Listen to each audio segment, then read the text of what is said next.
Hello cookbook friends and welcome to the Cookbook Divas YouTube channel. My name is Katie and today I wanted to talk about sea salt and honey. This is by Chloe, Olivia, and Nicholas Tsakiris. I think I'm saying that correctly.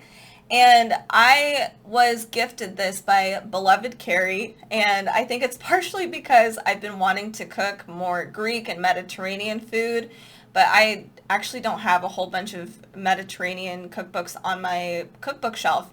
So I'm really grateful that she was able to give this to me because this is a beautiful, beautiful cookbook and it's very unique. This is a specialized food from Kardamili.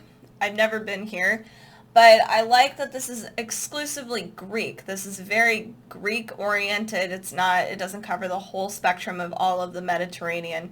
So I was really excited to just see what Greek food specifically tasted like. So let's look into this a little bit more. We have beautiful pictures throughout. And I've actually cooked from this cookbook already, and everything was very easy and straightforward. The thing that I cooked was a little lengthy in time, but that was fine. It was a Sunday. So we have chapter 1, to share at the table, mise, snacks, sauces, and salsas. Then we have chapter 2 for lunch, or to start an evening meal. That is fresh salads and soups. Then we have chapter 3 from the garden, seasonal vegetables sides. Chapter 4 is everyday meals, simple pastas, risottos, and lentil stews.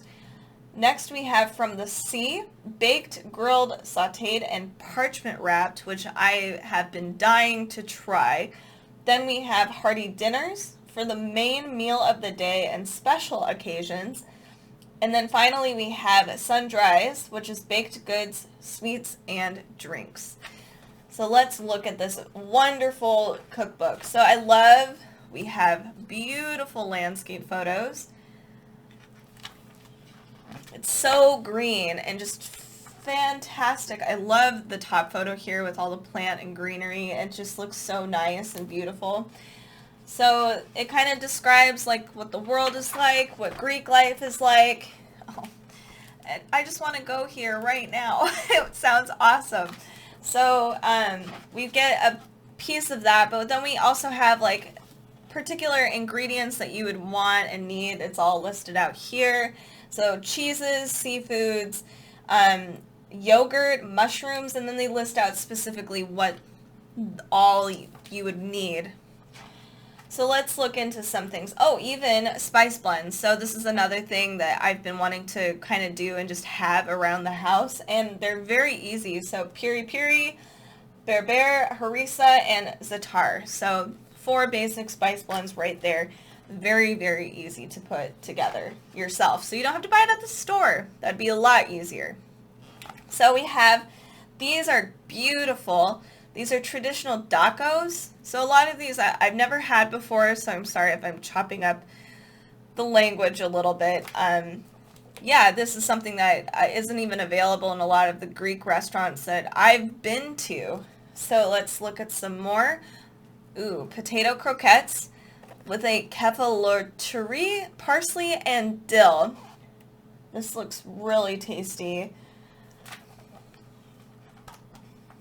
There's a savory, I never thought about this, and I think it's kind of genius, savory Greek yogurt bowls. And this one in particular, they both look really good, but you know, sometimes for even breakfast, I don't know if you guys do the same thing where you have granola and yogurt, etc., all that stuff. It'd be kind of nice to do a more savory version of that and get some vegetables in and start your day off fresh. Like this would be great for now in the summertime. And that's 2 separate recipes. These look amazing. Sauteed string beans with garlic and mustard seeds. This would be super easy to throw together as a vegetable side when you do your big meals. And I like that they've diversified your very difficult dishes and easier dishes. There's a whole variety, so you're not stuck feeling bored of your dishes, but you also feel challenged. And if you're feeling strapped for time, this is a great way, you can still make Greek even if it's, on a weekday and you're super busy, which Carrie and I are super busy all the time. So here's some everyday meals. And this picture is great. And from what I know of Greek culture, having lots of food, lots of dishes on the table, and sharing, that's very, very important. So I like that they've provided a lot of different dishes throughout this book that you could have on your table. And then it could be you and your spouse, or it could be you and your whole family, or your extended family could all enjoy. This looks very good. This is harissa and caramelized cabbage over egg noodles. Very beautiful. Then we have, this is more your pastas and stuff. Linguine with Siglino mushrooms and peas in a Greek yogurt sauce. All of these pasta dishes, I have to say, are unique to, I would say, American culture and what we eat on. It's not spaghetti. But they're very easy to put together, and they seem a little fresher and healthier. We have a lentil chili slow cooked with beer. This would be great for fall coming up. Let's see, okay, so these are the ones that I did a traditional beef dolma days. I did try this recipe out. I kind of fudged it, but it was pretty good. I would have rather have made this when there's a whole group of people instead of just myself, because it actually provides, most of these dishes it's a lot of food. I was not expecting it to be so much food, but it really is. So this recipe says it serves 6 people. I could have served probably 8 people with this, plus some sides, but yeah, I was pleasantly surprised. It's very awesome. This one I really want to try out. This is a roast chicken with lemon and herbs. As you can see, it's fairly easy. Compared to the dolma days that I had made, this is a lot easier for weekdays. You can throw it in the oven, have everything prepped. Just very simple. Let's see if I can find some other dishes. Sophia's Lemonado beef. And again, this is actually quite an easy recipe, not a lot of ingredients. Plus, the step-by-step instructions are very straightforward. Let's see, I want to show you guys some of the desserts because they're very beautiful and they're unique.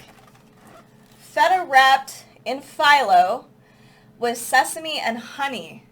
That looks so good. And I never would have thought to put feta. I can see it being both sweet and savory now that this is a thing. But this looks super good. And one final dish that's pretty easy. Blueberry pastries with lemon yogurt frosting. Again, very simple. I was surprised that these beautiful things are that simple. And they're kind of healthier than what we would ordinarily see in our American desserts. So that is Sea Salt and Honey by the Tsakiris family. Definitely check this out. This is a gorgeous cookbook. As you can just tell on the cover, all the different foods are beautiful. There's a lot of photography throughout, not just the recipes, but all of Greece. So definitely check this out. If you like our YouTube videos, make sure to like and subscribe down below on your way out. We really appreciate it. Also, make sure to comment. We want to know how we're doing.